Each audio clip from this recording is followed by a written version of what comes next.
Okay, so welcome to the January, it says 2022, but of course it's actually 2023. Sorry about that. My name is Michael Abdullah, and for those that don't know me, I'm the Vice President of the Space Association of Australia.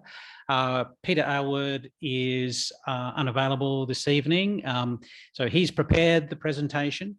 He thought he was going to be able to present remotely, but that hasn't happened, so apologies for that. But thank you for coming out tonight. So this is our proposed schedule for this evening. We'll have our usual Space Association news and events segment with me instead of Peter. We'll have a roundup of some Australian space news. We'll also have a tribute to Apollo 7 astronaut Walter Cunningham, who died early in January this year. We were hoping to have someone present on that, but they were also unavailable tonight, so you'll have to put up with me, I'm afraid. Also, after that, we've got our sort of main feature for the evening, which is Angelo Di Grazia talking about space in 2023, what to expect, what to look out for, what are the main missions and events that we're hoping to take place in the coming year. And that will be followed by Andrew Rennie, who will be giving a bit of a wrap up on some the latest research and findings from some planetary missions and space science research that has taken place around that was released in recent months. So that should be good. So hopefully we'll be out of here by about 9 o'clock tonight.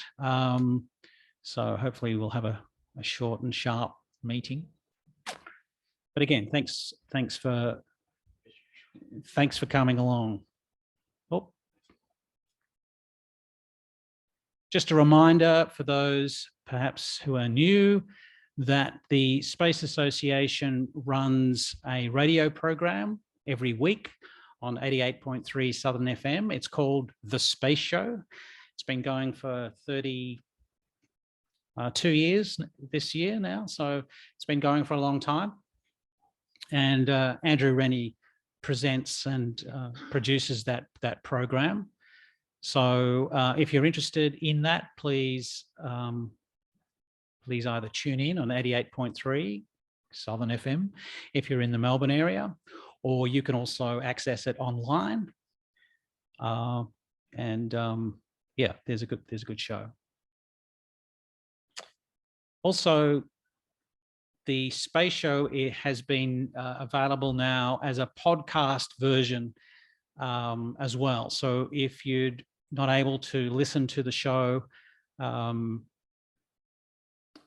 live on a weekly basis, you can either listen to the archive of the show on the Southern FM website, on the Space Show website, or if you prefer, you can subscribe to the Space Show podcast, which is available on most popular podcast platforms. So if you just search up the Space Show on Apple Podcasts or Podcaster or one of those, then you should be able to pick it up. Not to be confused with the program of the same name that runs out of the United States. However, we had the name first, and our show's been going for longer. So just a reminder that our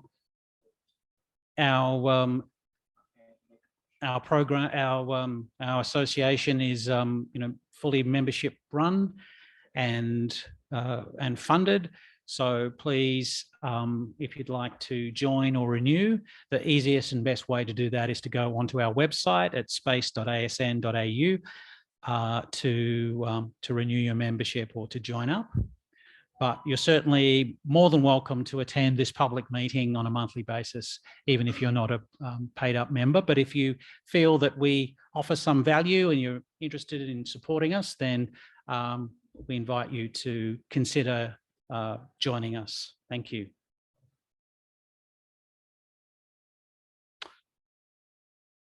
Just a little bit of a summary of our meetings for 2023. The formula for our meetings is the fourth Monday of the month, which means that the dates on the screen are the meetings for the rest of the year. Except for December, the December meeting isn't on the fourth Monday because it's too close to Christmas and New Year and so on.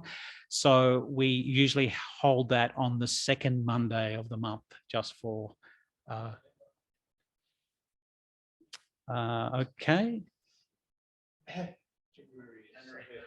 Okay.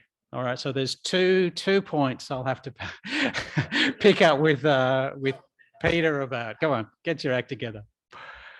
Very good. Okay. So they're the dates at this, at this venue. Okay. So our next meeting, as we said, is on Monday, February the 27th. And we haven't worked out a schedule yet, but I am trying to get someone to speak, possibly from one of the small startups in Australia who are working on developing a rover for being sent to the moon. And I'm hoping to get someone from that organisation to speak, but we're in the process of working on that. I've probably said too much already. I've jinxed myself and I won't be available, but that's what we're looking to do. So.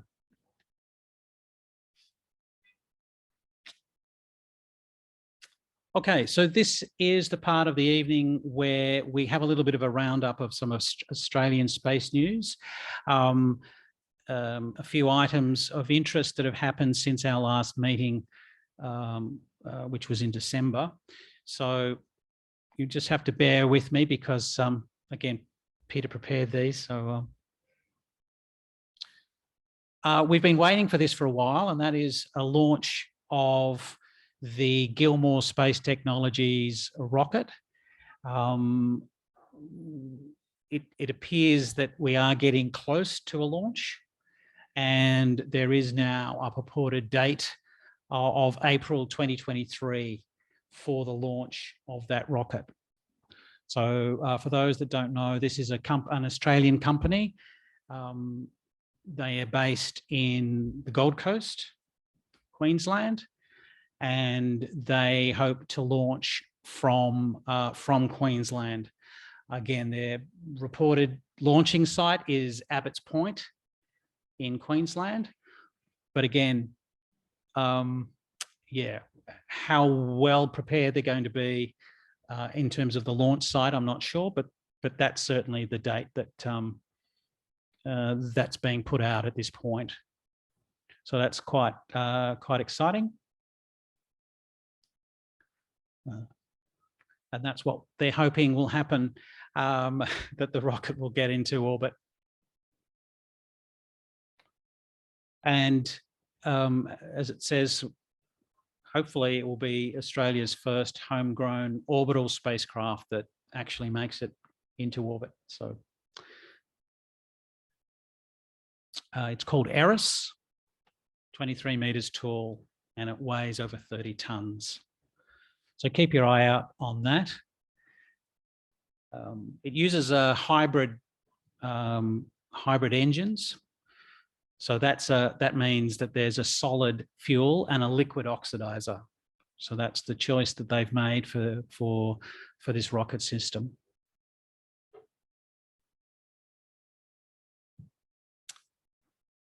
And so there was some testing done at the end of last year, in November 2022. A successful test, and it was determined that each engine could generate 115 kilonewtons of thrust. So look out, oops, look out for that one.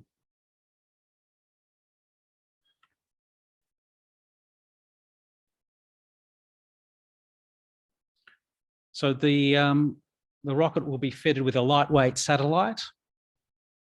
And obviously the attempt is to launch that into orbit. And we'll certainly join that exclusive club of countries that have successfully launched a rocket in their, into orbit using its own orbital rocket system. Now, in some other news, on January the 3rd, there were 5 Skycraft satellites were launched. And again, these are Australian satellites. And the latest report is that they are active and functioning as intended. So I don't know if, Andrew, you've heard any more about that, but that's the latest that we have.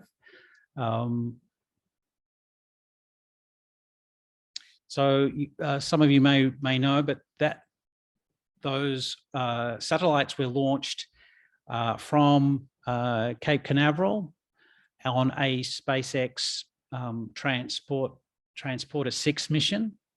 So this is one of these rideshare missions where they have multiple satellites and spacecraft aboard, and 5 of those were the Skycraft satellites. And apparently these 5 are the first of a 200 satellite constellation, and it will be the largest of its kind in Australia. So they're each about 300 kilograms. And again, they're the largest Australian designed and made objects that have ever been launched into space.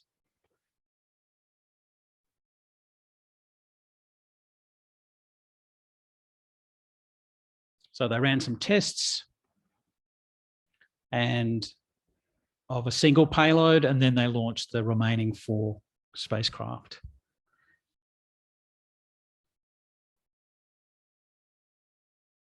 So their intended purpose is as an aviation traffic aid. And basically the company has big plans in the air traffic management sphere. And the idea that these air traffic management services will be delivered by satellites. So quite interesting.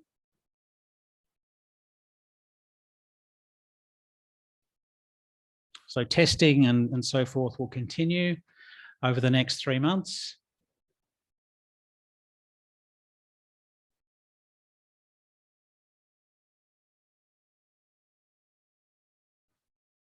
And then Skycraft will continue to launch more satellites up to that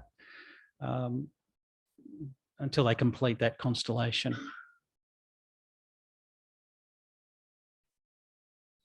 So Fleet Space is a company that's based in Adelaide in South Australia. And they have announced the deployment of what they've called an exosphere satellite-based mineral exploration system in Africa. And this is in partnership with the Resonance Frequency Exploration Group, who are based in the US. So this is quite interesting technology. They're going to be using what's called, and it's news to me, ambient noise tomography to collect subsurface data. So it sounds like a new or newish technology. I certainly haven't heard of this particular technology being used before, but I could be wrong. And the idea is that the data is then beamed to the exosphere constellation in low Earth orbit, and it it can create these 3D subsurface maps is the whole intention.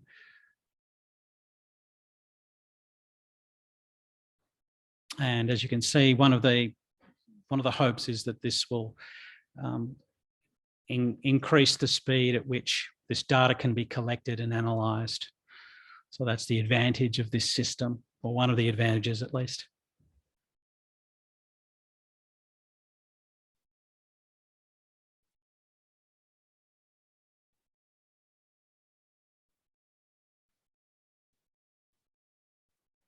So it looks like, in particular in Africa, they'll be working in the Oti region of Ghana, and obviously in cooperation with the Ghana Geological Survey Authority.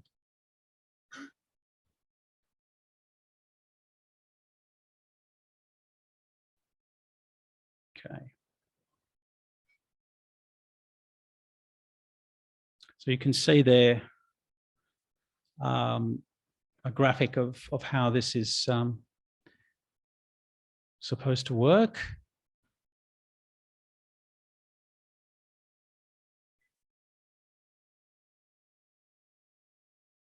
Okay, so the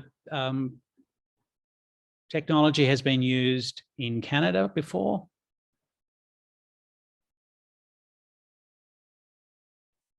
So that's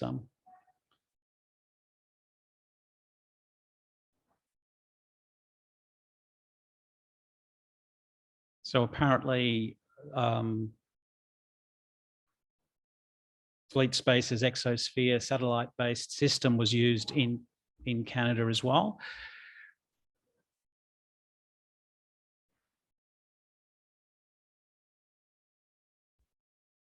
Okay, in other news, some of you may be aware of One Giant Leap Australia, and they're a group affiliated with One Giant Leap in the US, but they're the sort of an Australian arm of that organisation, and it's essentially sort of a STEM education type group that works very heavily with secondary school students and other students.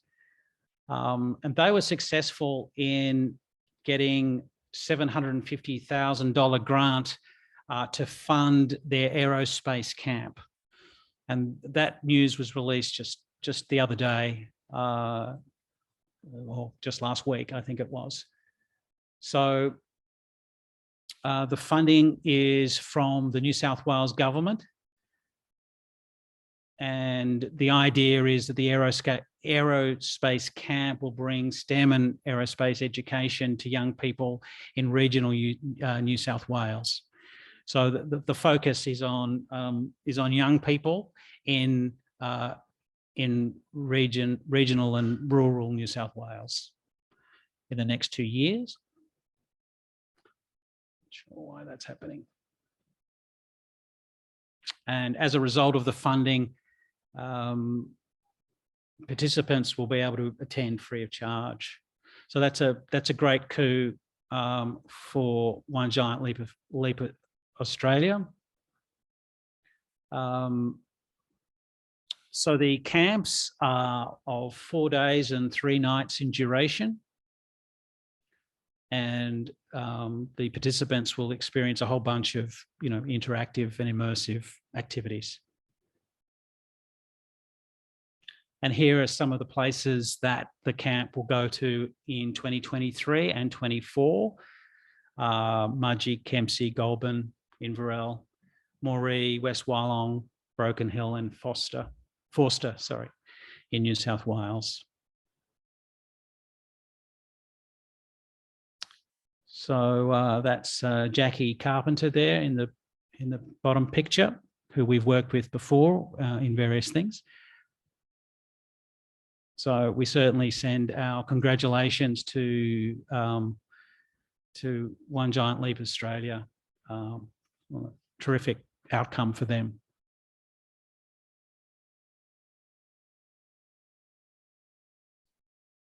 Okay. So that's a wrap up of the Australian news. What we wanted to do was spend a little time remembering Walter Cunningham, or Walt Cunningham.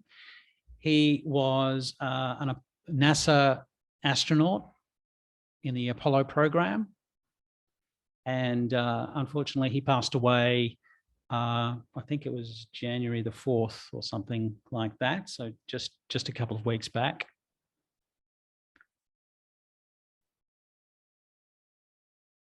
Now, you might recall Apollo 7 was the first flight of the Apollo program, with the Apollo service module and just the service module. And basically they orbited the Earth. So it was a very important mission. It came after the death of the Apollo 1 crew. And after the spacecraft was redesigned and reworked, Apollo 7 then flew. And it's kind of one of those missions that it's not particularly sexy, it's not particularly well remembered, but in fact it was a crucial step in the Apollo program, particularly after the problems they had with Apollo 1 and the fire. And so it's actually a crucial step in the Apollo program.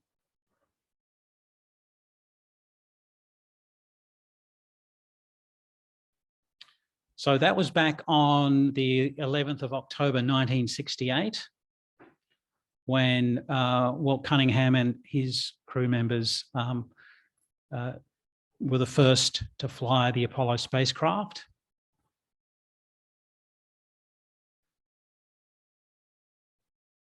And as I said, it was a critical step.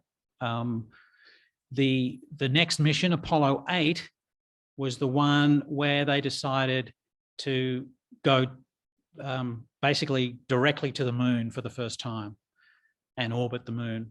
So that's a huge step in terms of leaving low Earth orbit and orbiting the moon. The mission was quite faultless. It worked really well, and they were able to achieve all of their mission objectives. But again, it's not one that most people are aware of. There is some controversy around the mission in terms of some of the crew members were how can I put this, opinionated and certainly didn't mind expressing that opinion. So there were some overblown, I think, comments and concerns about how well the mission went, whereas the mission itself went very well, but there were some concerns about the crew not following directions or things that that NASA actually wanted them to do, or in the order that they wanted to do them.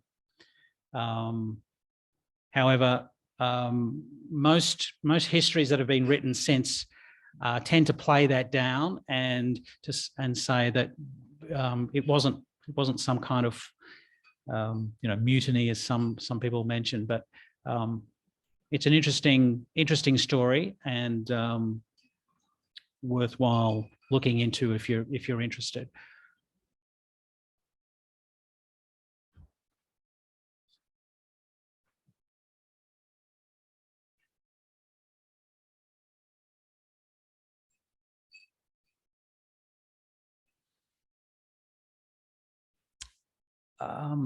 One of the comments, or one of the items that is often spoken about is Wally Schirra, sorry, an original Mercury astronaut. He was a good friend with the crew of Apollo 1, and he was affected by that. And when essentially Apollo 7 was tasked with taking on all of the tasks and all of the experiments that the Apollo 1 mission was going to take on. He took that very seriously, and some say that that's some of the reason which caused some of the conflict between Wally and Mission Control.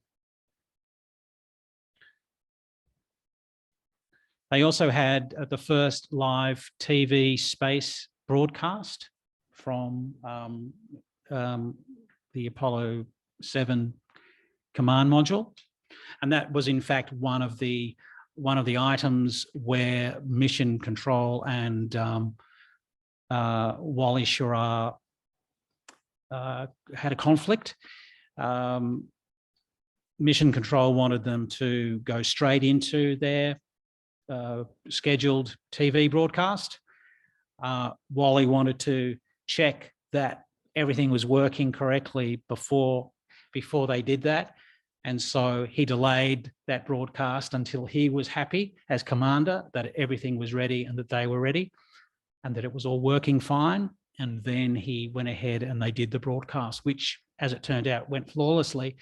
But that was one of the items of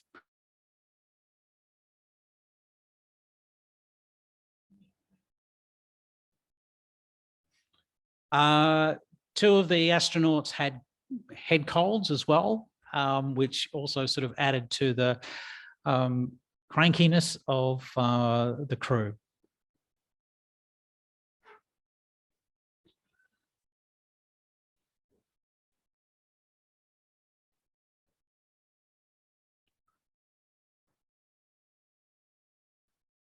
Okay.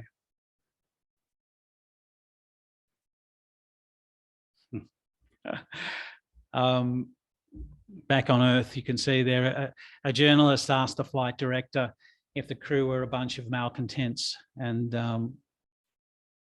Lunny's replied, or his response didn't instill much confidence, I suppose, and it's probably one of the reasons why these sort of rumours and these concerns were raised in the first place. Now, interestingly, of course, Wally Schirra never flew again, and neither did Walt Cunningham.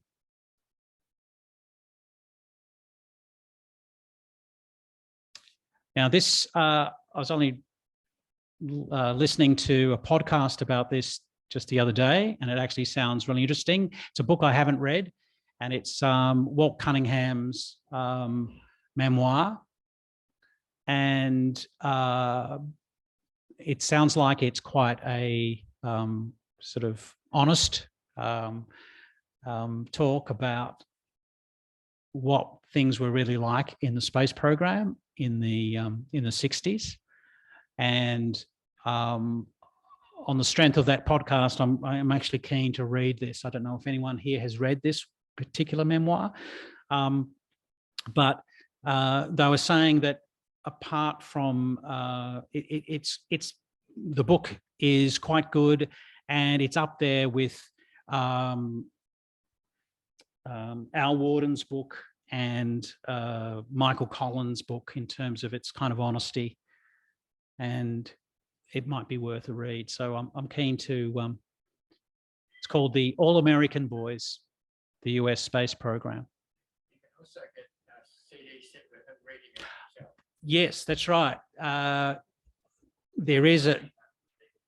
Sorry. Oh, right. Sorry. Thanks, Andrew. Yes, there is also an audio version of the book, and unlike most, certainly NASA or astronaut memoirs, this one is actually read by Walt Cunningham himself. So that adds some sort of authenticity to that experience. So that might be an interesting way to read the book by actually listening to it. Thanks, Andrew. Walt Cunningham retired from NASA in 1971, basically, Walt Cunningham and indeed Wally Schirra were promised flights on Skylab after Apollo, but likely as they were, they were sentenced to kind of being backup crews, and that's why both of them left NASA. Basically, they thought they'd never get to fly, and so they left. So after NASA, Walt Cunningham was embarked on a business career and tried to succeed in that.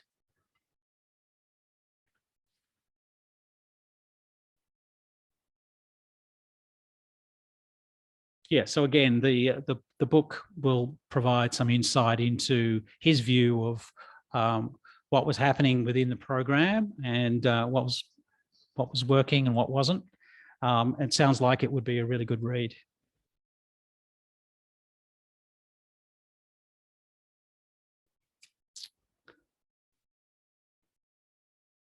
Okay, and there's the note about the audio book.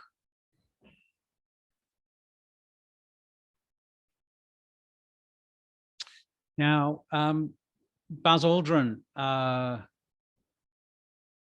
had an article published in the Washington Post this week, essentially a eulogy or a touching tribute of Walt. And yeah, Peter and I thought that some of his words were quite telling.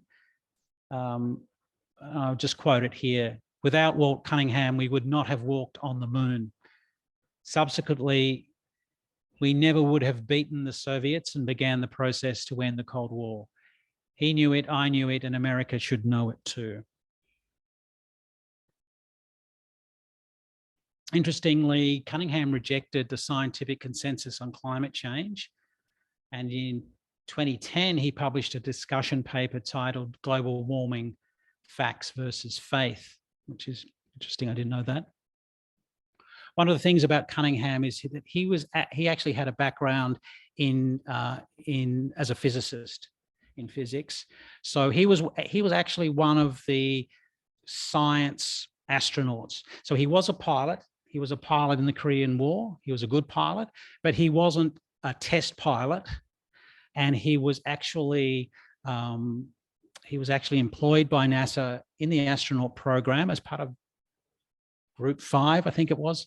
But he was actually employed as a science astronaut, not as a pilot astronaut. So that's an interesting side to him.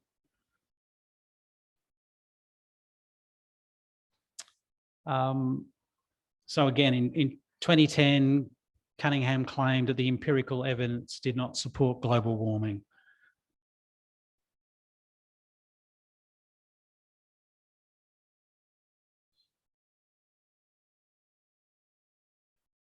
So that was a interesting turn of events.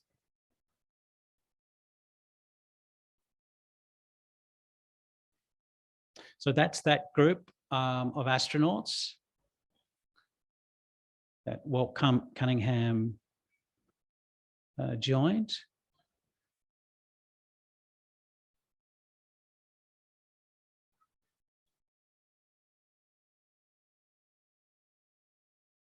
Oh, okay. This says astronaut group 3.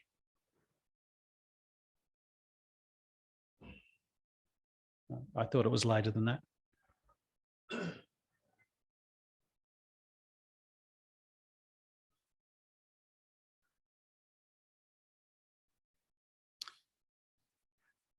There he is with a flat top and very nice looking model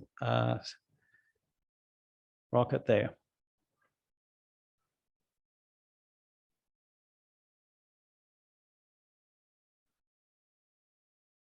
That was the mission patch for Apollo 7.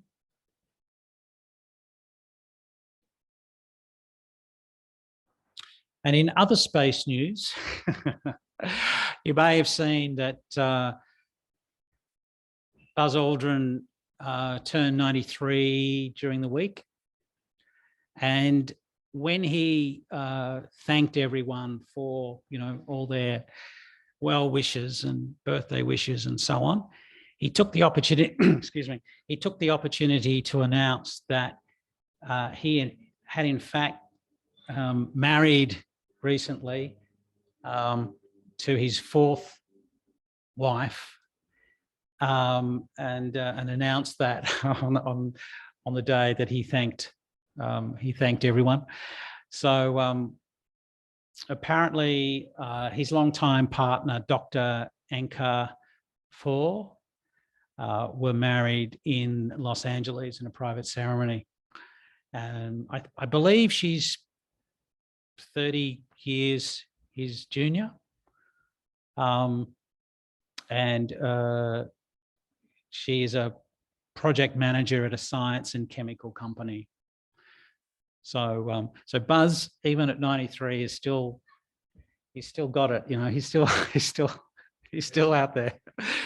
So I hope, as Pete said, I hope he's not being taken advantage of, because that has been a concern in recent years, that people seem to appear to take advantage of him. So hopefully he's doing okay. Well, there you go. She would have been 9 years old when Buzz walked on the moon. So go Buzz. Excellent. There they are, the happy couple. That's the photos. And there was also vision on television. I actually saw some video as well. I'm not sure what that means, but yeah, that's the happy couple. Now, I'm not sure. Oh, I see what this is. Okay, so this is actually a shot from a television series on Apple TV called For All Mankind. And it's if you're wondering, these aren't real astronauts. And it provides an alternate history of what would have happened if things had been slightly different with the Apollo program in the 1960s, and if some country other than the US made it to the moon first. It's actually quite good, and it's won some awards, but that's what this picture is. But I realized that, in fact, it's just a teaser so that we could introduce Angelo, who isn't here yet. So we'll have to skip to Andrew and wait for the grand entrance of Angelo, if that's okay. So thanks very much. Okay, great. Well, as you can see from the title slide, I am Andrew Rennie. For some reason, both when I was trying it at home and here now, the slides are not going full screen. So you're going to see them shrunk down a little. Now, as I said, Chinese New Year, the year of the rabbit. And just a reminder, there are 2 rabbits on the moon, one of which is still active. So what's happening with those? Let's have a look at this video. If you are familiar with Chinese culture, you'd know that the 2023 Spring Festival holiday is around the corner, lasting from January 21st to 27th. 2023 is the year of the rabbit, which reminds us of the rabbit on the moon, China's Yutu-2 lunar rover. Yutu-2 is named after the pet rabbit of the Chinese moon goddess Chang'e. On January 3rd, 2019, the rover was brought to the far side of the moon by China's Chang'e 4 lunar probe. It was the first ever soft landing on the previously uncharted area of the lunar surface. It's been 4 years since the historic landing. How's the space rabbit doing up there? Let's find out in this episode of Tech Breakdown. In case you have forgotten, first, here's a short review of the Chang'e 4 mission. The Chang'e 4 lunar probe consists of a lander and the Yutu-2 rover. Before its launch, a relay satellite was sent into space in May 2018 to facilitate Earth-Moon communication. The landing area of the probe is the von Karman crater in the South Pole Aitken Basin on the far side of the Moon. Now, to the space rabbit itself. The rover can climb 20-degree slopes and surmount obstacles up to 200 millimeters high. Its designated service life was set to be only 3 months, but it has now worked for a record 4 years on the Moon. So far, the rover has collected valuable data on solar wind and cloudy soil research, gel-like rocks, and fresh small craters inside the von Karman crater. The data and images sent back by Yutu-2 have enhanced geological knowledge of the landing site, deepening understanding of the formation and evolution of the Moon. Here is a fun tidbit. Of the many pictures of the lunar landscape taken by Yutu-2, one mysterious square object caused great debate among people on Earth over what it was. When the rover finally approached the object, it turned out to be a rabbit-shaped rock. What an interesting coincidence. Yutu-2 has traveled more than 1,400 meters on the far side of the Moon so far. It will continue its journey and unveil more of the mysteries of the Moon. And over the weekend, CGTN posted this video.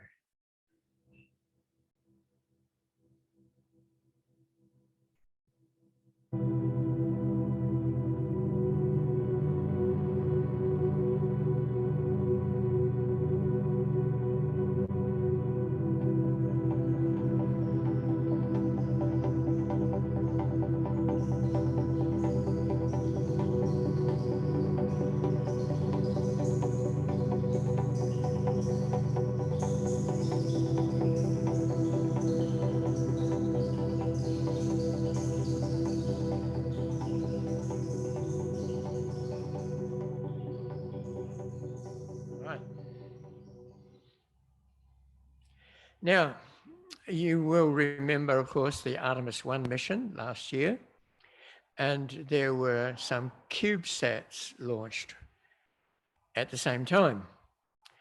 One of them was an Italian one. And this is a picture of the Earth taken by that CubeSat as it headed out towards the Moon. It was able to capture the Earth in the foreground and the Moon a bit further away, and ultimately took a picture of the Moon itself. And looking back at the Earth, this was the Italian satellite's view of the Indian Ocean.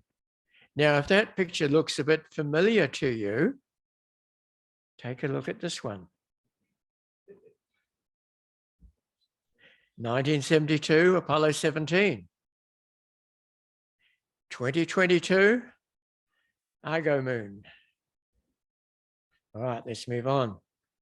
Now, another of the CubeSats was Equilus, and that's the trajectory that it took from the Earth, looped around the Moon, and then into a highly elliptical orbit. This is a map showing the area, that one of the areas that was photographed on the limb of the Moon. And this is the phasing that we saw as seen from the Earth. You see that it was only a crescent moon at the time of the launch of Artemis 1. And of course, the far side was all lit up. And there's one of the pictures taken. And another. And another. And a montage showing those three pictures taken by Equilus. That's a Japanese CubeSat. Now, onto the DART mission.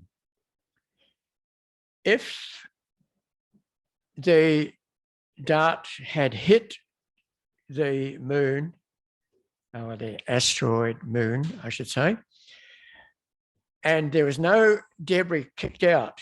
You just get a factor of 1, just that momentum going into the thing. The movement of the asteroid would have been hardly measurable. On the other hand, if you get some ejecta, it starts to move. The actual movement was a factor of 3.5. In other words, 3.5 times more movement than you'd get by just the momentum transfer of a direct impact. Now, the IRTF, which that should be full screen, but it's not. On Earth, was able to photograph both Didymos and Dimorphos. Unfortunately, because of the distance, 11 million kilometers away, it was only just a few pixels in size. But that picture on the left is as you'd see it, with 98% of the light reflected is due to the main asteroid Didymos. On the right-hand side, you can see some of the picture, a picture taken by DART showing Didymos as the larger object on the left, and on the right, the smaller moon, Dimorphos. Now, after the impact, this is what was seen. Now, approximately 2/3 of the reflected light is due to the material ejected off the surface of Dimorphos. Well, you can take spectra of the light. And here is the spectra both before and after impact, taken from the Earth, measured from the Earth. The fact that those two spectra are pretty much identical indicates that the material that was kicked out of Dimorphos and into space, and hence reflecting light back to Earth, is the same material as what the asteroid surface is made of. So the interior material is the same. In other words, it shows that this asteroid is probably homogeneous throughout. Okay, let's go on. This is some pictures taken by Luke, an instrument on the Leica cube, the Italian CubeSat, that was released from the DART mission. And we can see here images taken before and after the impact. Those pictures have now been analyzed. And in particular, you can see globs of material being kicked out. So it's not just finely grained dust, there are actually lumps of material heading out, and they are highlighted by the 3 circles there.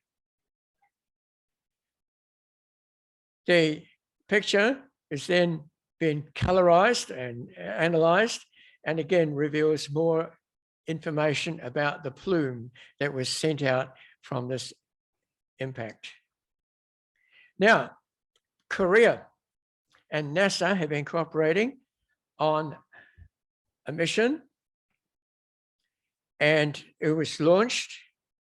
There's the Korean Pathfinder Lunar Orbiter, and that's it being boxed up, ready for shipment. It was launched by a Falcon 9 rocket. That's it in space with the pictures deployed.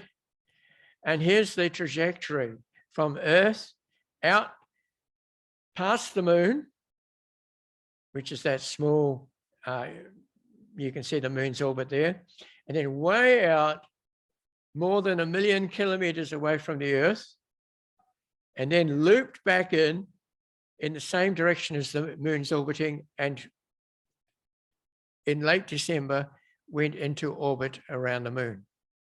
So this, if you like, took the scenic route, unlike Artemis, which took the direct route to the moon. And I really must apologize that these things are shrinking down. Now,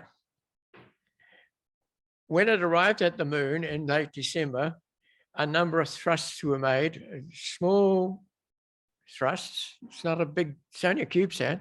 Well, it's okay, it's about as big as a small bar, domestic bar refrigerator. And over a period of several weeks, it made thruster firings to adjust the orbit into an orbit which is about 100, from memory, about 120 kilometers above the moon. The instruments on board, I won't worry you with what they are now, but the important thing, one of the things to know is it's got a camera on board. On the way to the moon, it was able to take pictures of both the Earth and the moon. Note, you say, hey, can't you make the moon brighter? Well, the answer is no, the moon is actually very dark. It's made of dark gray material. And so compared to the Earth, the moon is dark. And so this is a realistic picture. Now, of course, you can enhance it so that you bring up the moon. So that's one of the pictures there. Not very many pictures of the moon and Earth together have been taken from space. There have been a few, but not very many. Comparing the two, now this is a montage, this particular one. Comparing the Earth and the moon, you see how dark the moon is. Welcome, Angelo. And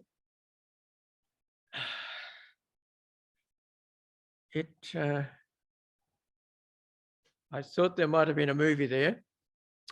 I'll check later.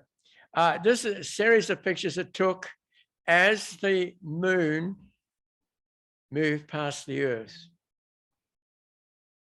We've never seen anything like that before. Thank you, Korea. Here we go. This is the movie, I thought. In the center, we've got the Earth. These dots that are appearing are the actual pictures of the moon.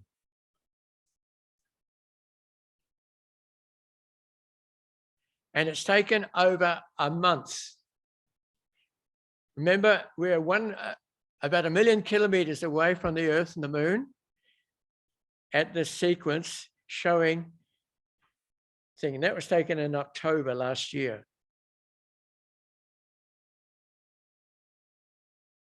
All right.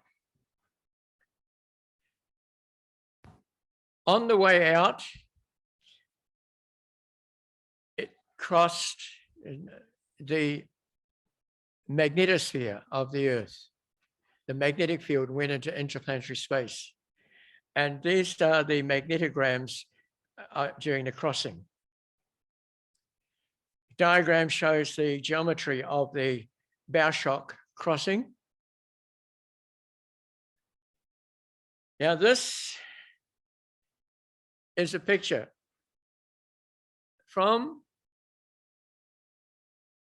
this satellite of a gamma ray burst. Millions and millions, many, many light years away. And yet, this is a moon mission. What is going on? Well, the answer is, of course, when it's in orbit, it's going to be measuring the gamma rays coming from the moon's surface, excited by cosmic rays hitting the moon and exciting the gamma rays. So on the way there, since they're taking the scenic route, and we've got several months to get there, why not point it at deep space? And there's a gamma ray burst. All right. Now we're getting close. With the lights in the room here, you can't see the trajectory. That shows the trajectory as it approached the moon and started to go into orbit. And there's the orbit, and we're about 100 kilometers now above the moon. And it was going to start doing the science, the lunar science, at the beginning of next month. It was in there, arrived there pretty much on New Year's Day in the final mapping orbit. This picture shows how the orbit was adjusted. And there's a little promotional picture from the Koreans showing the mission. Now, look at the picture. That should remind you of something from Apollo 8 and some of the Apollo missions. Kaguya, the Japanese orbiter many years ago. Well, there we are. This is taken by Danuri, the Korean moon mission, in orbit around the Earth. And the date, that was from memory, December the 23rd or 4th. Note the phase of the Earth. Now, a few days later, look at the phase of the Earth again. Look at the exquisite detail on the craters there, and also look at how dark the moon is compared to the Earth.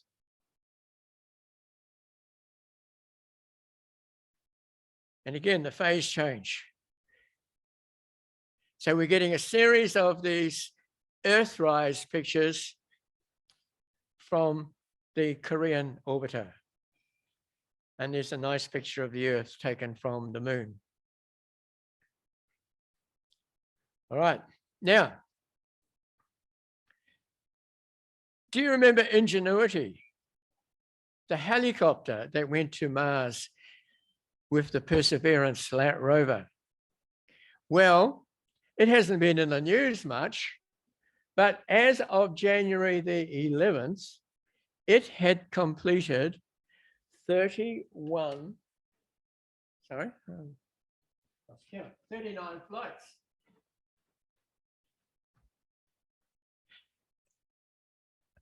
Pretty amazing, isn't it?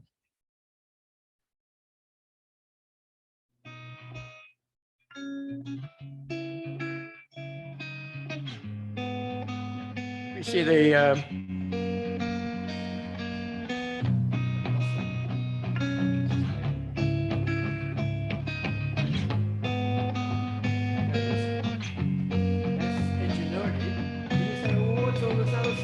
I remember when we saw the first pictures of the flying, there was none of this speckly stuff.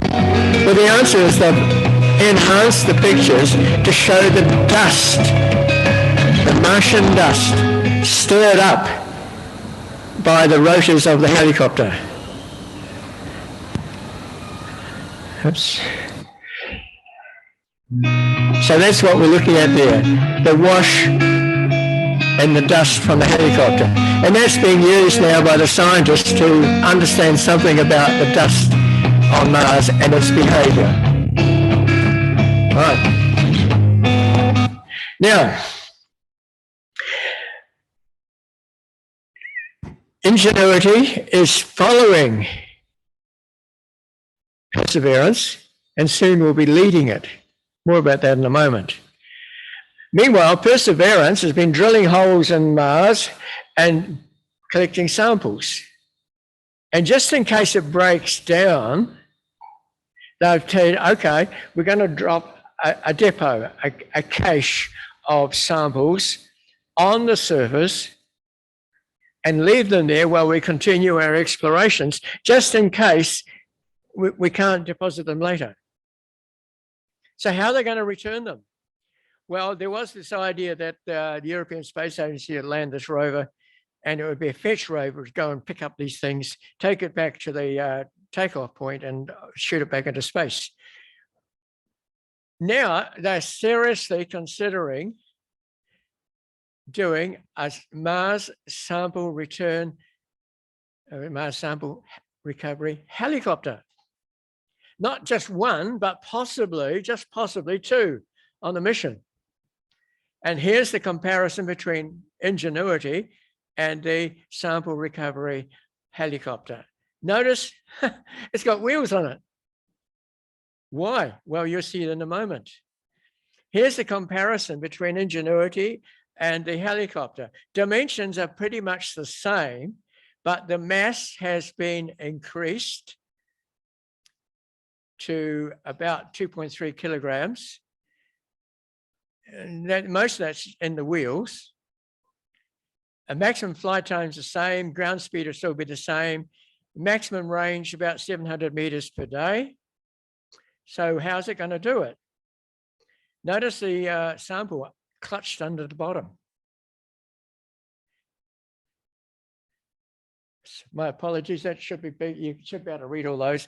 These are the samples that the Perseverance has collected. Here's an artist's impression of what the sample recovery helicopter will look like. Perseverance, in dropping down these samples, is dropping them not in one big pile, but spread out, so that the helicopter can get into each one at a time. Here's how it would look.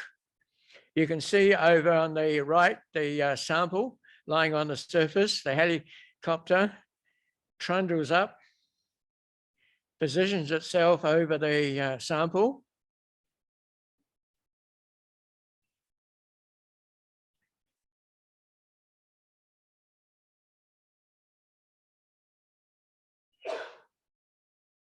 And then picks it up. It's not shown in this animation.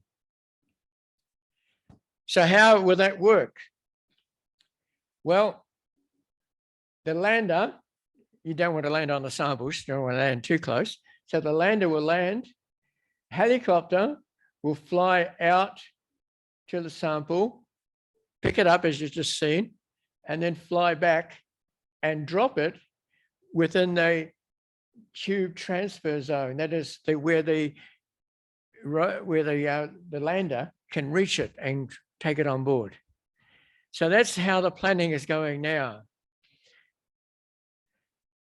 They still have the option of doing the original idea of not using a helicopter. So at the moment, the helicopter option is sort of a backup, but it looks like it's going to become the prime one.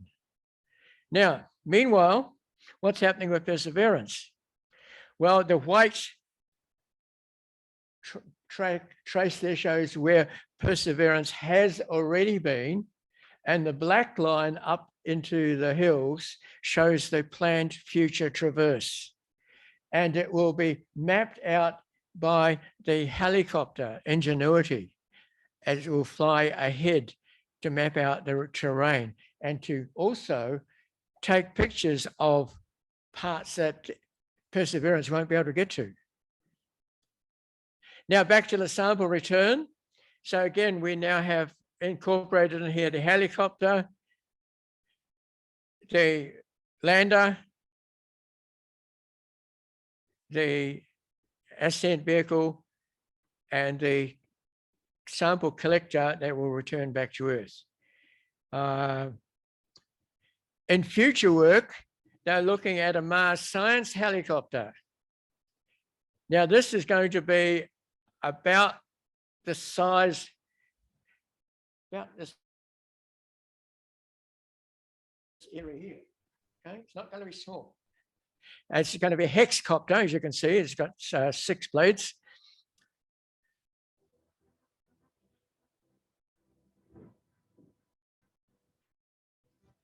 So here's the overall planning now for the Mars sample return. We have Perseverance collecting the samples, depositing it. Hopefully it'll see the landing of the recovery vehicle. Transfer the samples.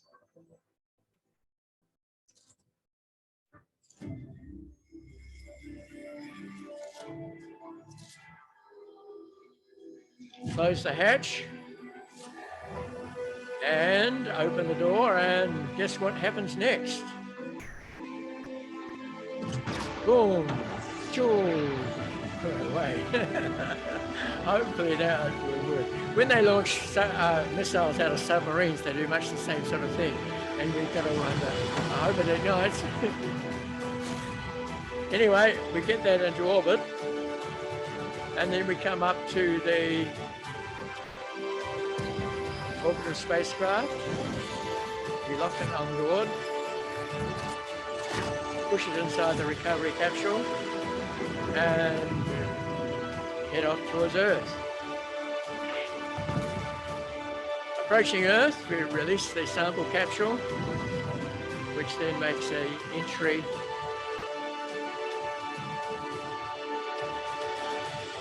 right. Now, just 3.5 minutes to go. Juno, again, not making much news these days, but in fact, quite a few interesting things are happening. PJ is perijove, meaning the lowest point closest. PJ1 was the first perijove, and it was over the equator. That meant that it shot out over the North Pole and looped around and came back in again. Because Jupiter is not spherical, but is an oblate spheroid, the trajectory is being cranked around. Each perijove brings it further around. So by perijove 34, it was coming close to Ganymede. Recently, it has been going past Europa, perijove 45. And now it is approaching perijoves going through Io. Now, at a recent scientific conference, some of the mission scientists were asked, well, what are you going to do at the end? When the trajectories were going near Europa, they were planning to nosedive Juno into Jupiter so it could not collide with Europa and contaminate it, which may have life on it. Well, now that it has passed Europa safely, no one cares if it hits Io because Io is volcanic. It can't possibly have any life on it. Now, the intention now is, well, okay, there's no way we can ever hit Europa. Let us just let it go. And eventually, the dynamics will take it into Jupiter without them doing anything. So they're just going to keep the mission going until it finally crashes into Jupiter. All right. JunoCam wasn't meant to be a real science instrument, but it's been doing amazing things.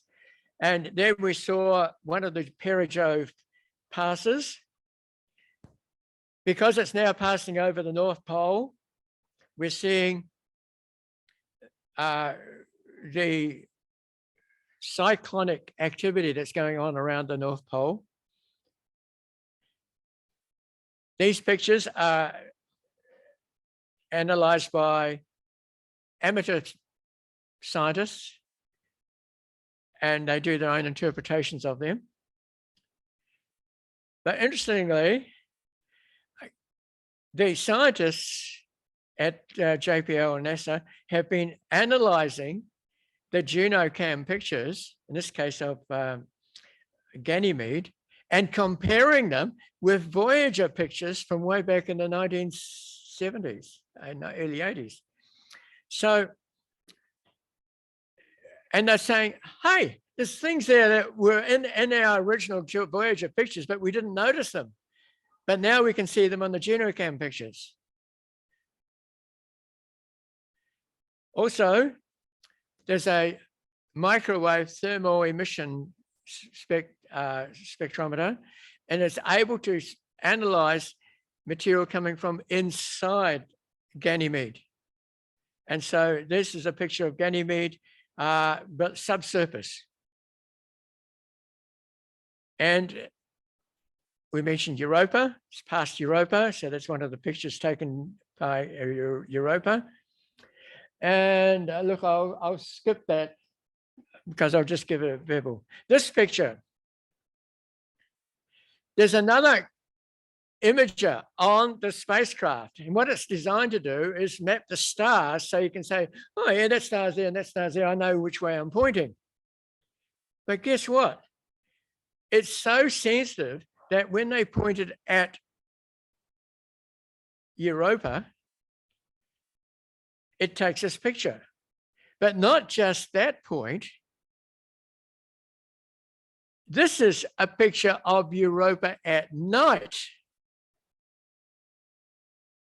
lit only by Jupiter shine. And there was sunlight reflected off Jupiter and onto Europa and then into the stellar reference unit. And look at that, new pictures showing incredible detail. And this is not meant to take pictures of, I mean, Juno's not even supposed to be a photographic mission. It's magnetic fields and stuff like that. Europa, again, subsurface material showing the heat and all that below the surface. And there's a trajectory across Europa during one of the passes. And again, another Juno cam picture of Europa. And this is enhanced. And yes, I'm 2 minutes over time. Angelo's gone. So more of these pictures here. Io is coming up. Now, yeah, that's right. These are the volcanoes on Io, taken from an enormous distance away by this thermal imaging system. And here's another one. Again, from a long, long way away. When we get close to Io in a few months' time, wow, what are we going to see? It's going to be amazing. So something to look forward to. Awaiting Angelo, just quickly move on a bit. Here is pictures taken by the Lucy spacecraft as it left Earth and passed the moon. This is Lucy on the way to the Trojan asteroids. They're just testing out the cameras. Let's see if the camera works. Yes, it does.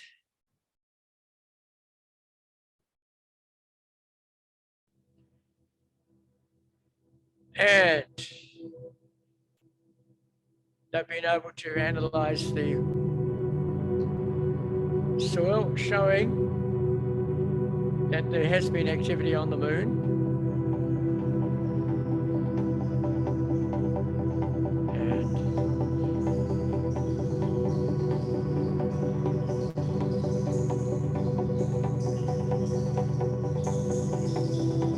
So this is the material returned by the Chang'e 5 mission.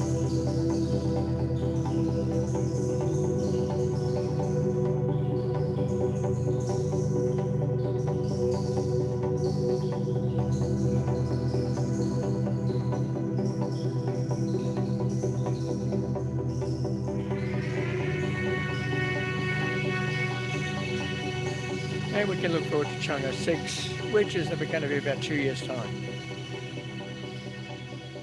2024, 2025. And we better leave it now to Angelo. I've got heaps more, but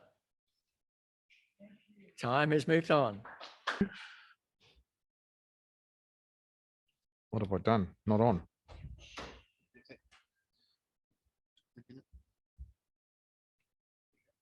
Going? Okay. All right. So we'll start off with Planetary, seeing we have had the Planetary theme all along.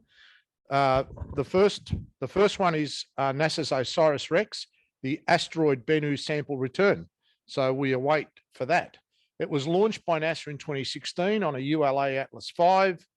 It arrived and entered orbit in 2018.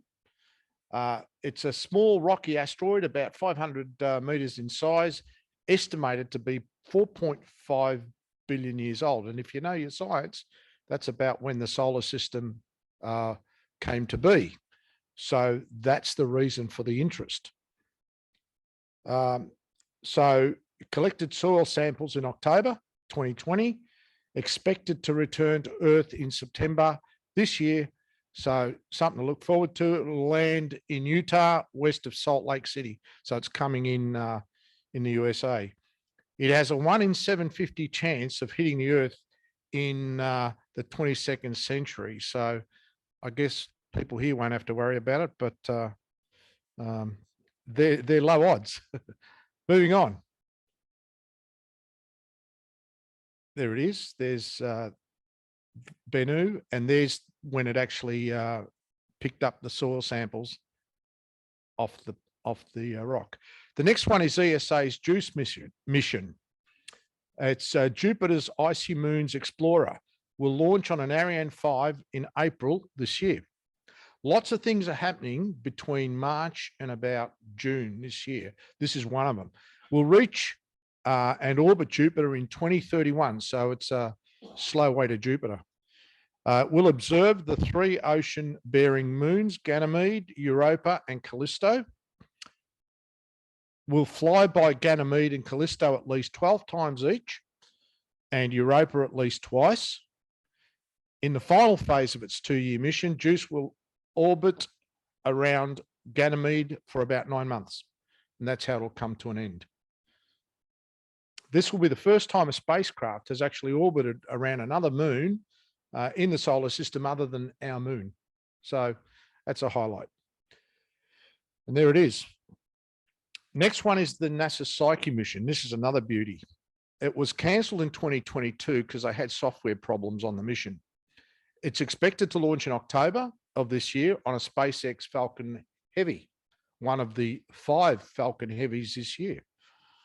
We'll study a 225-kilometer asteroid called 16 Psyche. It is a metal-rich, it's iron and nickel asteroid thought to be the core of a demolished planet. That's something. So that's another amazing. Some people are looking at it with dollar values in their eyes. Others are looking for the science. Will arrive in 2029. I'm looking forward to that one. That's a really great mission. Other missions, ESA's Bepi Colombo mission is expected to make its 3rd flyby Mercury. NASA's Parker Solar Observatory is expected to make its 6th flyby of Venus. And of course, James Webb Telescope is expected to let loose with its exploration of the cosmos, and expect big things from it. I've seen some results of recent exoplanet studies, and amazing, absolutely amazing, this thing. There's Bepi Colombo, there's Parker around Venus, and there's James Webb. Just a comparison, that was Hubble in 2008 and James Webb in 2022. The difference in resolution, astounding. Now we talk about International Space Station a little bit. We had a Soyuz leak. I think, Mike, you would have spoken about it before. So Russia recently decided would launch another Soyuz spacecraft in February, which is a replacement for a Mars. They've taken the spacecraft for the March mission and bumped it to February to bring home the 2 cosmonauts and a US astronaut. MS-22 appears to have been struck by a micrometeoroid, resulting in a small 1 millimeter puncture. So it's very small, but in space, it can be a bad thing. A stream of particles, which NASA says appears to be liquid, possibly coolants, can be seen in recent pictures. The leak forced a delay of a Russian spacewalk. And there's some pictures in the specific light that you can see the liquid. Now we talk about NASA and Commercial Resupply Services, CRS2. They comprise of 3 crafts. We know Cargo Dragon, we know Cygnus, but the new one on board is Dream Chaser. So this year, Northrop Grumman Cygnus NG 19 and 20 are scheduled for March launch, and later in 2023 for number 20. But number 20 will be launched on a Falcon Heavy. A Falcon 9. I didn't know that. So I need to check those facts, but they may be out of Antares. See, the Antares used Russian engines. And I don't know if that ban that they put on use of Russian engines has come into play here, but it's certainly in the SpaceX manifest. So I need to find out if that's a real thing. SpaceX Cargo Dragon CRS 27 and 29 inclusive are planned for 2023 on the usual Falcon 9s. Sierra Space SNC Demo 1 is scheduled for later in 2023 on a ULA's Vulcan second launch. So the Vulcan will launch shortly, but later in the year, it'll have a second launch. This time it'll have Dream Chaser on board. There's the Northrop Grumman Cygnus. There's Cargo Dragon, which we're all familiar with. And there is Sierra Space Dream Chaser Tenacity. Tenacity has got a lot more tiles on it now. So it's getting really close to the pointy end of the process. Commercial Crew, another exciting series of developments here. Starliner, we're going to see a launch. There it is. And that was inside. And if you recall a bit of history, 20th December, it flew OFT-1, was a total disaster. At its own cost, it flew OFT-2 uncrewed, and it was 3 years after SpaceX, mind you. In April of this year, a few months, crewed CFT on an Atlas will go up, and if it proves okay, it means that the CST-100 will become operational. That means America will have two methods of getting into space, which again, they've learnt their lessons from going back even to the Apollo days when they only had one spacecraft. They learnt their lessons in the space shuttle. Every time there was a space shuttle problem, there was months of delays, in some cases years. So this is good insurance. Everything NASA does now, they have a redundant spacecraft, even the lunar landers, which we'll talk about in a minute. Most likely, though, it'll become operational in 2024. So we look forward to CST-100 doing its thing. That was a dummy. And these are the two brave astronauts who are going to take that thing to orbit. Good luck. Now we talk about SpaceX. As you know, their history is that in November 2020, it became operational with Crew 1 being launched. And since then, we're now up to Crew 6 going up shortly in February. And following that, we've got Crew 7 going up in September 2023. There was talk of a Hubble repair mission, but I think that was one of Elon's great ideas. And it's a good idea in my view, but NASA recently stated no mission was planned. So I don't know if that's progressed much further. Oops, here we go. There's Dragon, and here is the crew of US CV-6. We've got 2 Americans, 1 Russian, and 1 United Arab Emirate astronaut. NASA General. I'm not going to play this video because we're probably not going to have much time. Got 29 minutes. Oh, actually, why don't I? No sound?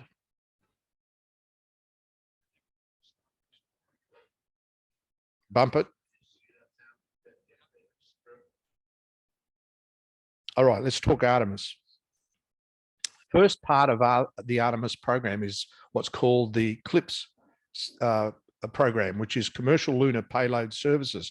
It is part of the Artemis program. And in 2023 will be the year of the landers. True, without a doubt. There's a number of other countries who are going to send landers to the moon, but these are the NASA ones and will be used by NASA for transporting scientific payloads to the moon. So the idea here is they're going to launch landers and they're going to continue to procure services off the companies that demonstrate their ability to land on the moon. For example, Intuitive Machines, they will have a lander that NASA can on-go and buy services to land payloads. But the Nova C, the first one, will launch in March on a Falcon 9. Could be the first USA, could be the first mission to land on the moon since Apollo 17 in 1972. So that will be pretty good. Be the first American spacecraft. Astrobotics, with its Peregrine lunar lander, is also going up. It'll go up the first quarter of 23 on the first flight of ULA's Vulcan rocket. We'll also carry a little rover called Yoki from Japan. That could be the first one to get back since Apollo 17. So there's a bit of a race going on there. We'll eventually carry NASA's Viper rover in late 2024. So again, these two are landers that will provide ongoing services to NASA and anyone else that wants to buy a payload to the moon. Astrobotics' second lander is expected in June 2023.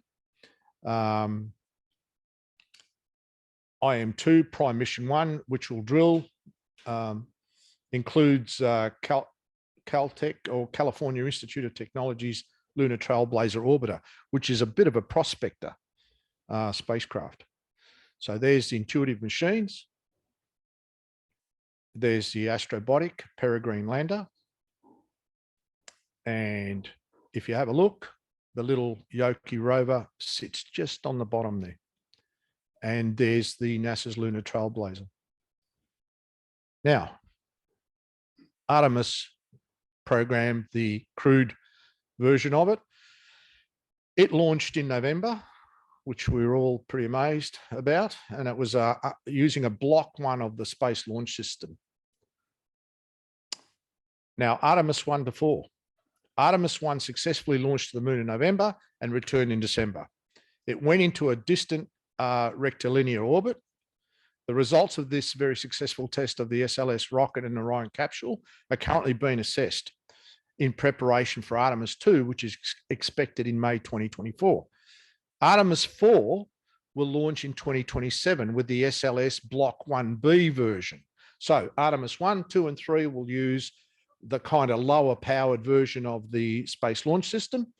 And the Block 1B will launch in 2027 on Artemis 4. And what differentiates it from Block 1 is the revised or the new exploration upper stage, which comprises of 4 engines as opposed to the 1 engine that's currently being used in the upper stage.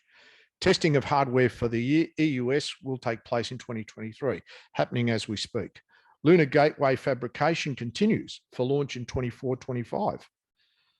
So that's still going to happen. It will launch on a Falcon. Ground support equipment upgrades at Kennedy continues this year. And that was Artemis 1. That's what the Block 1 looks like. And it has, if you can see, the interim cryogenic propulsion stage only has 1 HL-10 engine. You can see there the evolution. Block 1 is on the extreme left. The one to the right of it is the Block 1B. This was Artemis 1 launch, Artemis 1 around the moon. Great picture of the moon, the Earth, and Artemis. And just recently, the other day, the Artemis 1 returned to Kennedy Space Center, where they'll be eager to see how the heat shield actually survived the 25,000 miles per hour re-entry into Earth. This is Artemis 4 using the exploration upper stage. There's some details there. That's what it looks like in comparison to the old Apollo third stage and command and service modules. So it's bigger. This is the Artemis 2 flight trajectory. I sort of used to call it Apollo 8, but it's not. It's not Apollo 8 at all. It's not going into orbit. It's going to take them on a free return trajectory, and it will be crewed. So May next year will be crewed, and we'll do a loop around the moon and come back. Call that Apollo 13. I didn't want to use that analogy for obvious reasons, but the Lunar Gateway. That's what it looks like when you've got a few starships docked to it. One's supposed to be because it's got heat tiles, it looks like it's capable to re-enter into atmospheres, either Mars or Earth. But the one on the right is the a recent concept, if you like, of the human landing system, the Starship human landing lunar Starship. There's the gateway. We've got a propulsion and power and propulsion module, and we have the habitation and logistics outpost, Halo. They will both be, they're currently being built. They'll both be combined and launched on a Falcon Heavy. You'll notice that the fairing there is a bigger one. Now, SpaceX are building a bigger fairing for the Air Force. In any case, I suspect that's the fairing they're using for the Lunar Gateway. Ground support equipment is also being upgraded. As you know, after Artemis 1, there was big hoo-ha about the damage to the Pad 39B, particularly the tower. They'll fix that certainly within the time frame, but for Artemis 4, they're going to have to build a new launch tower. They haven't started constructing it yet. It's in the $900 million mark. So maybe they should have employed SpaceX to build it for them, but they haven't actually started building it. They're about to, and it has to be ready for 2027, which you'd imagine they'd make it.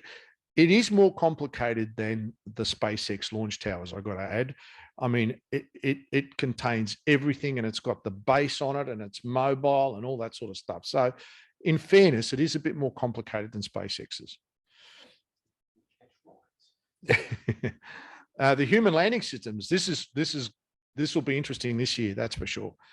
SpaceX was awarded $2.9 billion in the original HLS contract for Artemis 3, which is the first human surface expedition since Apollo 17 in 2021. So this is all pretty recent, you know, and when you look at NASA and you look at how this is traveling, you say, boy, doesn't sound like the NASA I know. They're really flying in this. So, so in 2021, they were awarded that contract. SpaceX will perform one uncrewed demonstration mission prior to the use of their system on Artemis 3. So between now and probably 2025, 2026, they have to do a demo mission. So look forward to that in the next few years. The first human surface expedition since 1972, which I said before. In November 2022, SpaceX was awarded another $1.15 billion to continue developing that human landing system. The first one's only meant for 2 astronauts. The newer one is meant for 4 or more astronauts, and it's meant to be upgraded and sustainable version of the lunar Starship. That is now being declared as Artemis 4. So Artemis 3 will be the lunar Starship. Artemis 4 will be a sustainable, upgraded version of it. It's part of the sustainable lunar contract. This version of the lunar Starship is meant to be sustainable and carry more astronauts to the moon. The second award to SpaceX was made because it was precluded from bidding from the Sustainable Lunar Development Contract, which was open to other bidders. So they've got the SpaceX Lunar Starship, and they've gone out for bids, which closed in December last year for another lunar lander. The award is expected by June 2023. Prototypes from Axiom Space, award is expected by June. I think I had a picture in there, but it hasn't come up. So going back, by June 2023, we will have under contract 2 lunar landers. Pretty good. They probably, this particular lunar lander probably won't fly until Artemis 5, which will probably be 2028. Now, prototypes from Axiom Space for the Artemis moon suit are due this year as well. And here's another one. The Lunar Terrain Vehicle Services contract was issued, sorry, a request was issued in November and an award is due this year. So they've got a lunar rover by the end of by this year. They'll have a lunar rover under contract. What was the other one?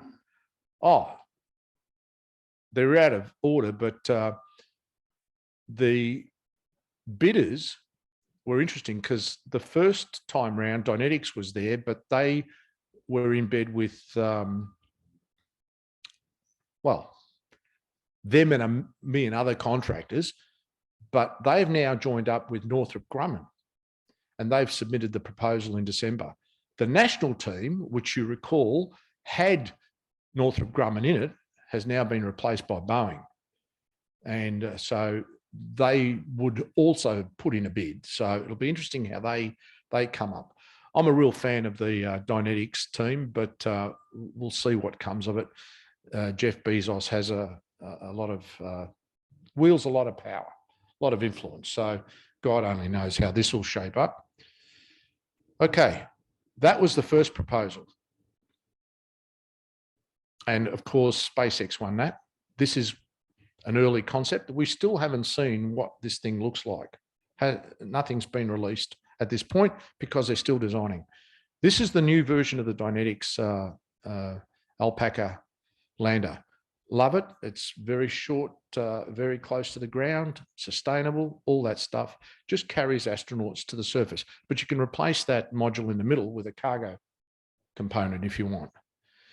The national team, it has a very big ladder. That's all I can say. New Artemis moon suits, and we'll see some sort of new rover coming about. SpaceX General. Falcon Heavy launches in 2023. There will be 5. We've already seen one a few days ago. We've had very few launches since its first debut in 2019. And all of a sudden, in 1 year, we have 5 of them. Pretty good. Polaris Dawn mission. It will involve the first commercial spacewalk. First of a 3-part program. Will orbit at about 700 kilometers above the Earth. We'll fly through the Van Allen radiation belts, and we'll also test Starlink laser-based communication in space. So that's an exciting, private adventure. And then Axiom Space are going to be launching AX2 and AX3 for May and October 2023. Again, another private mission. And if you know about Axiom, they're providing space station modules to the ISS, which when they deorbit the ISS, they will separate and continue to build up their own space station infrastructure. So Axiom Space have big plans. What did I miss there? Oh yeah, SpaceX is looking to launch 100 missions in 2023. So last year they had 61. They want to go 40 better. That is absolutely amazing. Excellent. The rumor is that the Polaris second mission is going to be a Hubble mission, or at least a Hubble reboost mission. You may have later information than I have. I couldn't find that. That's what I think. So, sorry, say again. Oh yeah, Michael suggested that the second flight of the Polaris Dawn mission will be a Hubble repair mission. And again, the reports I got was NASA are keeping their cards close to their chest, but it wouldn't surprise me. I wouldn't take that off the table, not if I know Elon, and also the guy that I've forgotten his name. He's pretty influential too. He's another billionaire, got plenty of money. So Jared, that's it. Jared Isaacman. These are the guys that are going on the first mission of Polaris Dawn. I'd love to see him fix Hubble. It'd be fantastic. This is SpaceX Axiom Space. We've got Peggy Whitson, who was a shuttle astronaut. And I don't know this other guy, some science connected guy.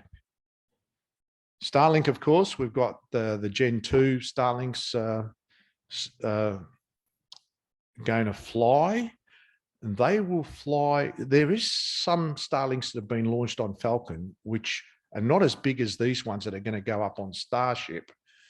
But the SpaceX continually are evolving their Starlink constellation. So exciting times.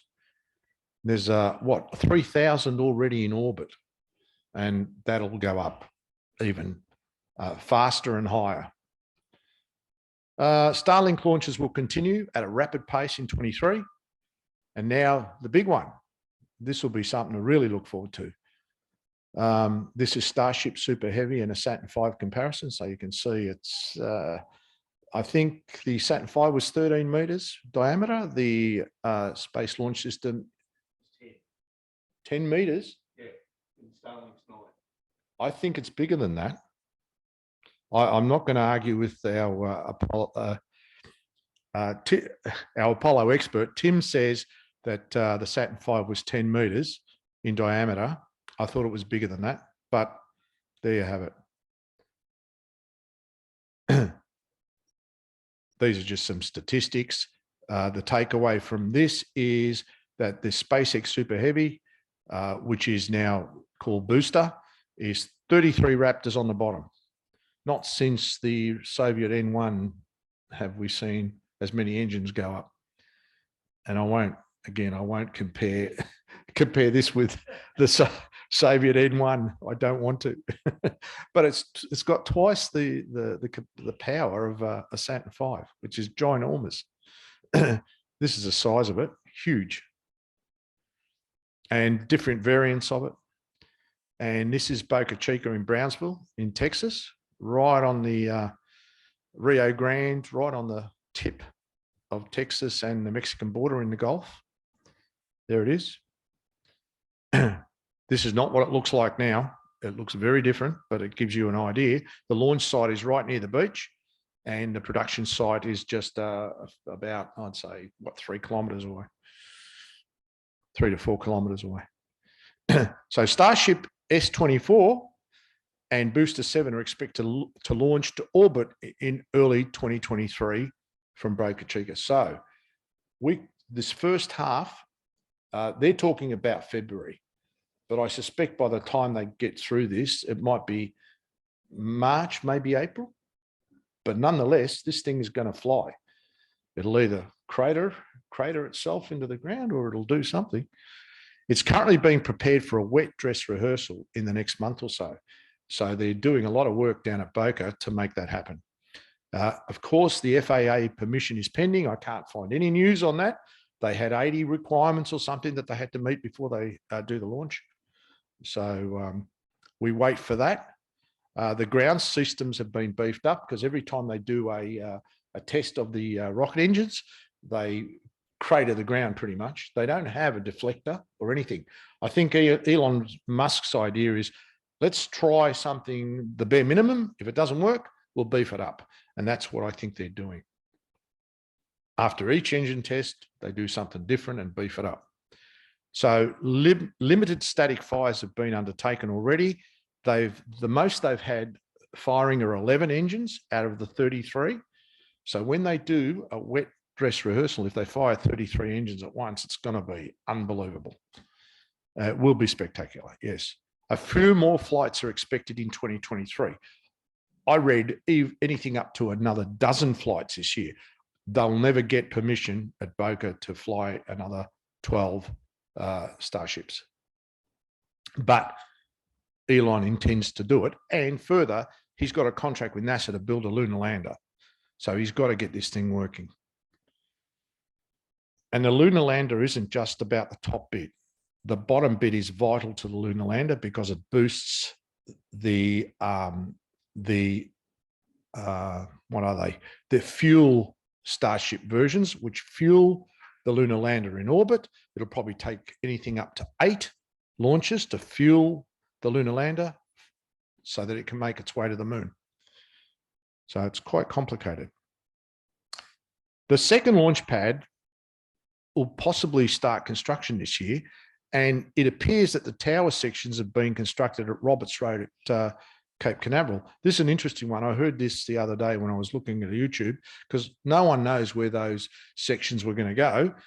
The obvious spot is back at Boca, so they'll just put them on a boat, send them around the Gulf, and because they got no room at Boca Chica to really build a new tower. So I think at Boca they're looking for 2 towers, which surprises me. They must know something we don't with respect to the FAA, because they had all sorts of limits and restrictions on what they could and couldn't do.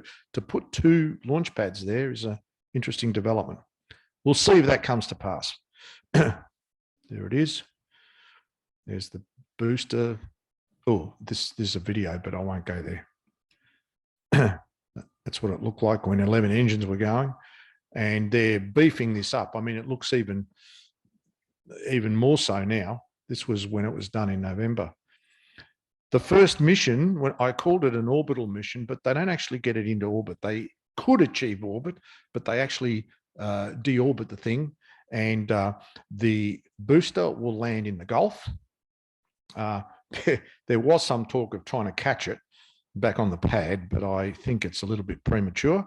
So you can see it'll do a flyback burn and do all that sort of stuff to verify the ability of the booster. But the Starship component will actually land or re-enter just over Hawaii. And I suspect it will probably do if it gets through the atmosphere, mind you, and doesn't burn up. And I've always been very suspicious of the tiles, but we'll see how that happens. If they get to the water, they'll probably fire their engines and just land on the water, and that's it. Probably a deep part of the ocean, so no one can fish it out.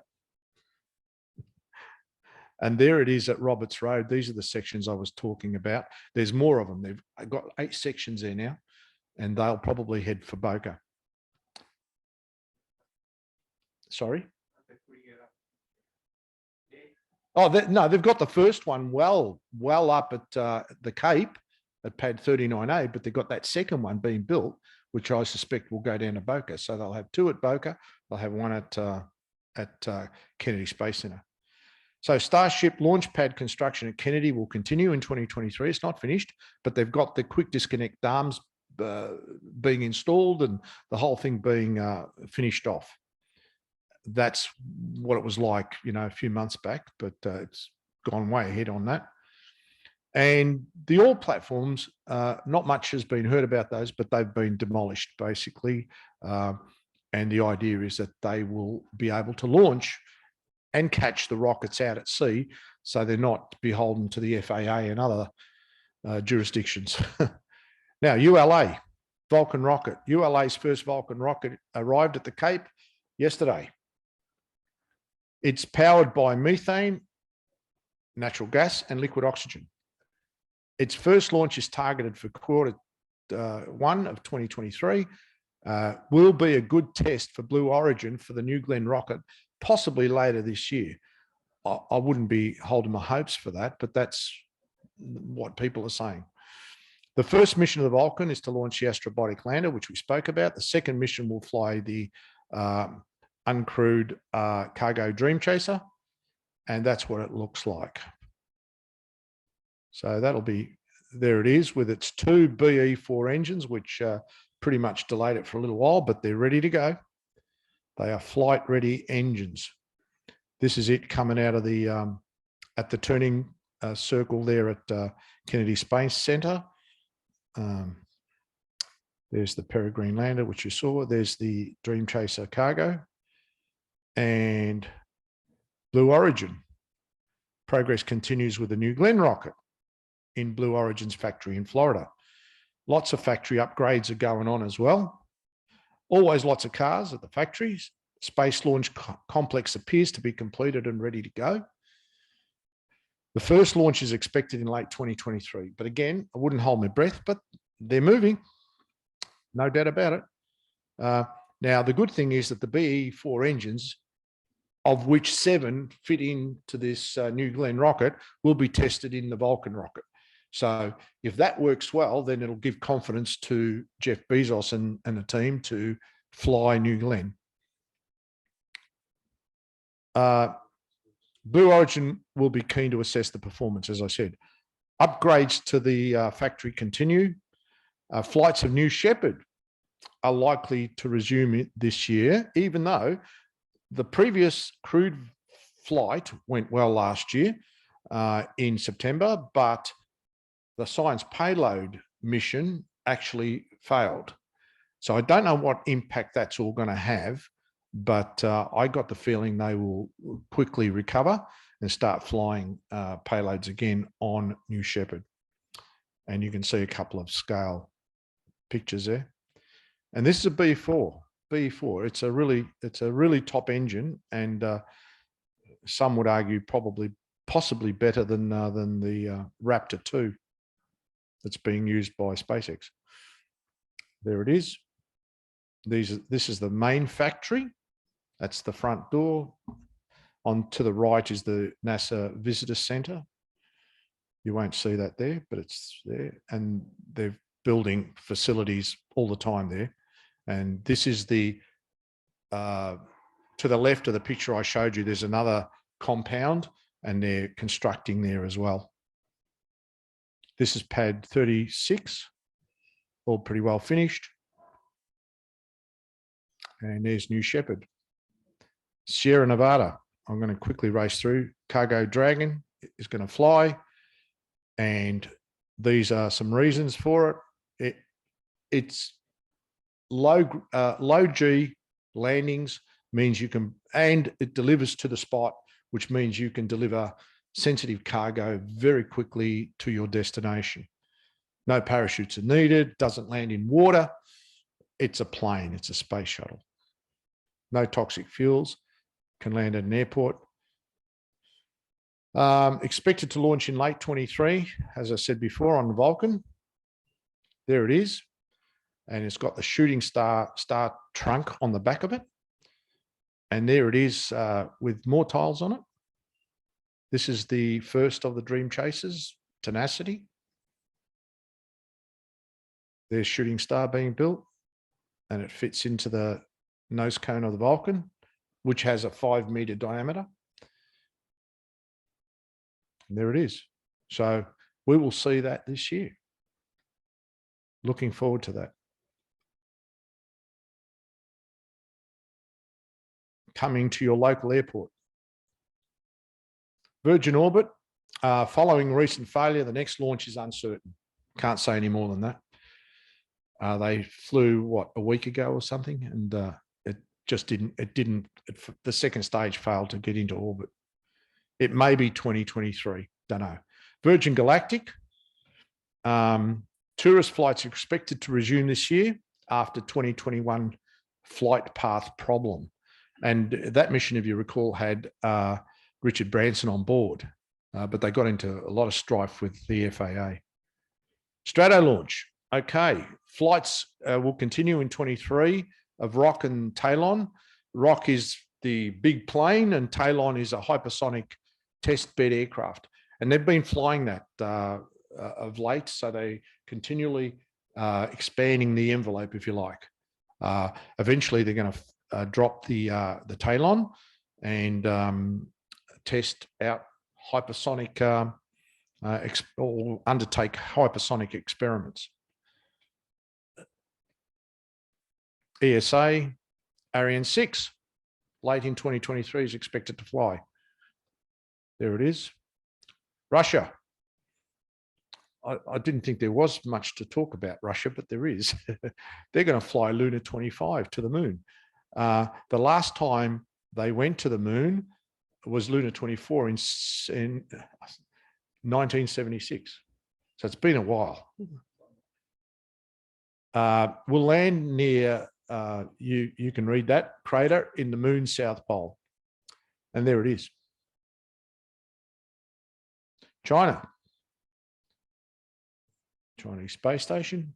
They're going to be launching a large space telescope, Zhangtian, in late 2023.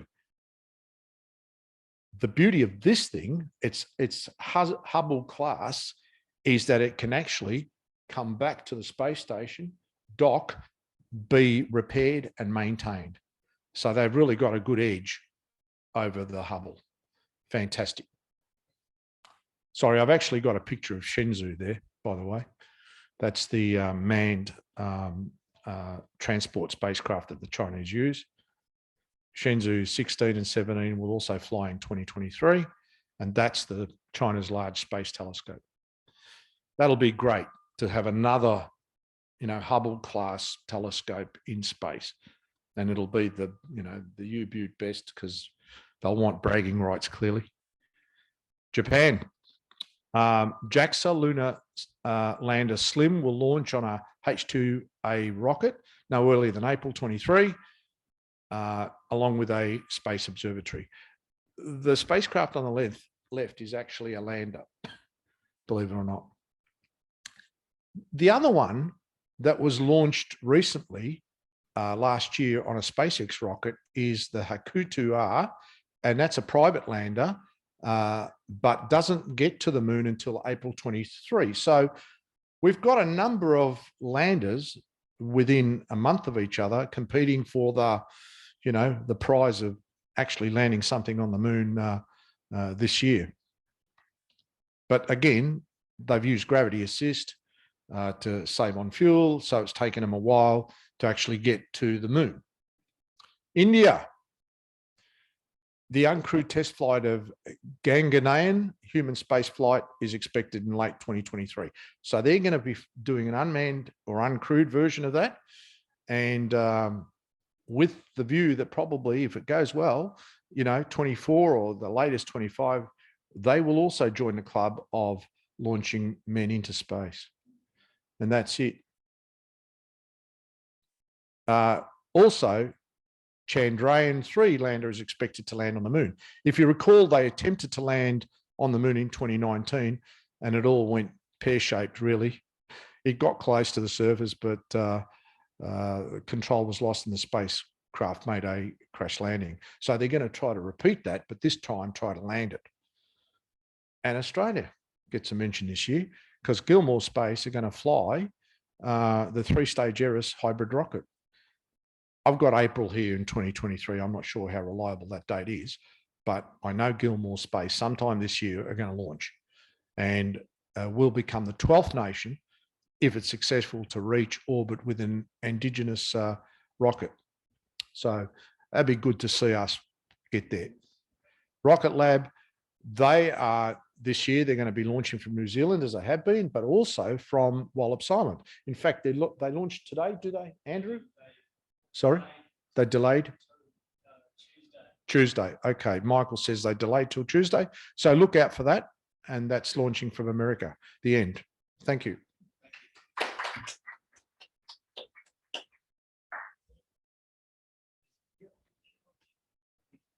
Is all right? There's a bit in it. As always. All right, fantastic. Thank you very much to all our speakers, to Andrew and Angelo. That was wonderful. So that brings our night to a close. Our next meeting will be on Monday, February 27 in this same room. So yeah, thanks for attending tonight and hope to see you next time. In the meantime, check our website, www.space.asn.au for updates, links to our radio program and podcast and other bits and bobs. Thanks very much, and we'll see you next time. Bye.